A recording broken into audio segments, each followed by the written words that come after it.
Hi everyone, it's Danny. Thanks for watching episode 14 of my journey. It is Wednesday, July 10th, 2019. It's morning right now here in Sacramento, California.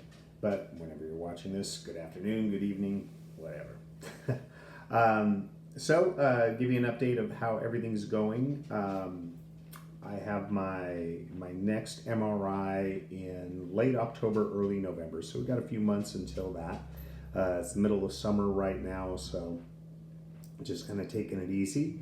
As far as symptoms that I'm still dealing with, still the tinnitus in my right hand side, and the plugged up feeling, dizziness, definitely the fatigue is still there. And lack of hearing, but I did get something to kind of see that. I got a little tattoo there, kind of a wonderful surprise tattoo session put together by my wife and cousin, and it was a wonderful experience. Each of them got an acoustic Neuroma tattoo on their arms, and I got the iPhone sound off tattoo behind my ear. It's actually been a very helpful tattoo because some people are like, what does that mean? And I'm like, well, what do you think it means? And they're like, it means that there's no sound there. I'm like, yeah, that's what it means. And so it's kind of it's an interesting conversation starter for people who may not know what I'm going through. I have been noticing that my closer friends are taking extra steps to make sure, like when we go out to dinner, that I'm sitting at a place where my right ear is not facing the conversation. So I'm usually in the corner with my left ear facing everyone. So it actually kind of helps out because my right ear is usually facing the noisier portion of the restaurant. But still, it's kind of a weird thing as far as the hearing goes. Someone could be talking to me right in front of me, but if they're mumbling or they're not using they're one of these talkers who talks like this, the things that people do naturally, they're not doing it because they're not doing anything to me. They're just naturally, people mumble when they speak. People kind of, I call it the breathe speakers, the ones who talk like this when they're speaking. And those are the hardest ones for me to understand. Or the people who sometimes, whether it be insecurity or shyness or whatnot, they cover their mouth when they speak. And not that I'm a lip reader by any means, but that just makes it harder for me to hear.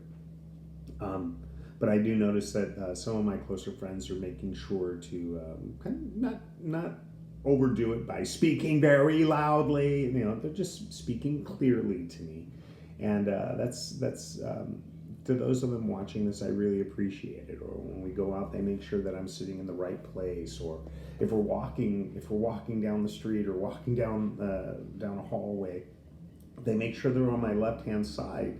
And it's no big deal. It's no big deal, really, for me that, because if they're walking on my right-hand side, I'll usually say, hey, let me get on your other side so my good ear can hear me. And then people are cool about it. It's no big deal.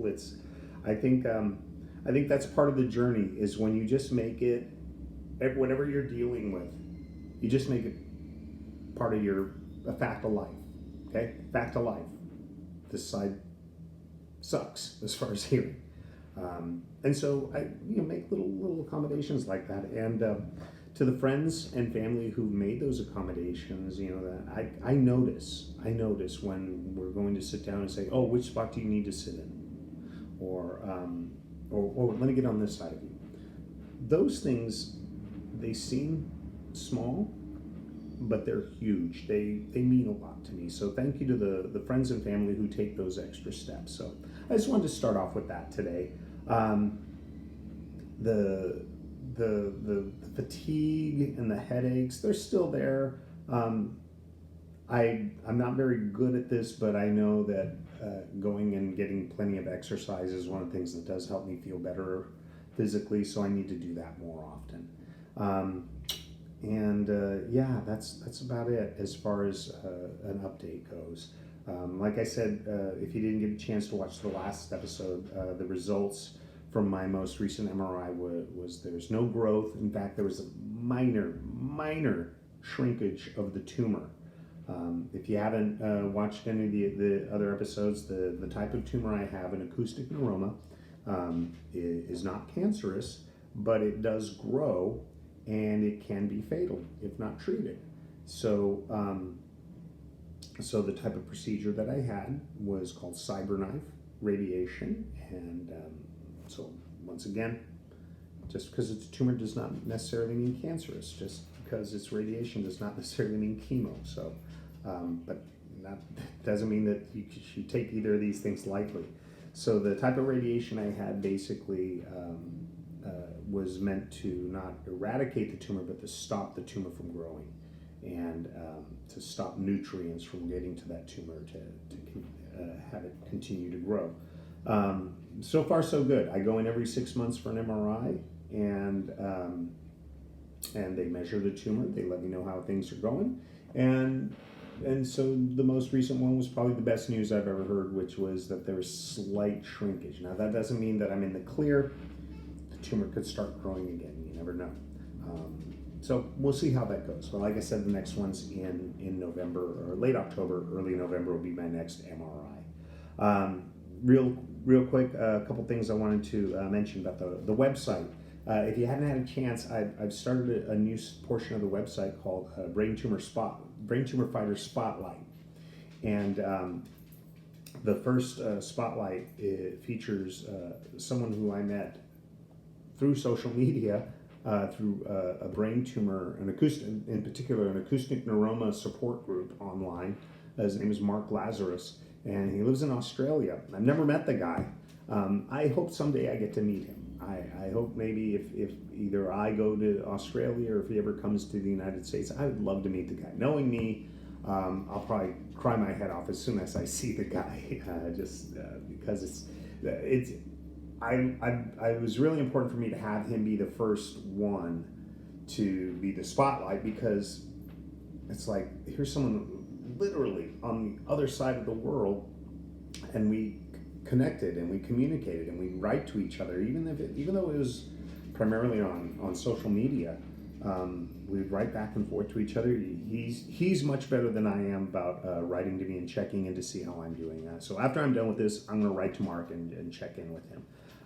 That he's checked in with me all the time, and he shared his story with me, and so I just sent him some questions, and he sent me these wonderful answers and these photos, and he put it up there. So if you haven't had a chance to read it yet, please do so.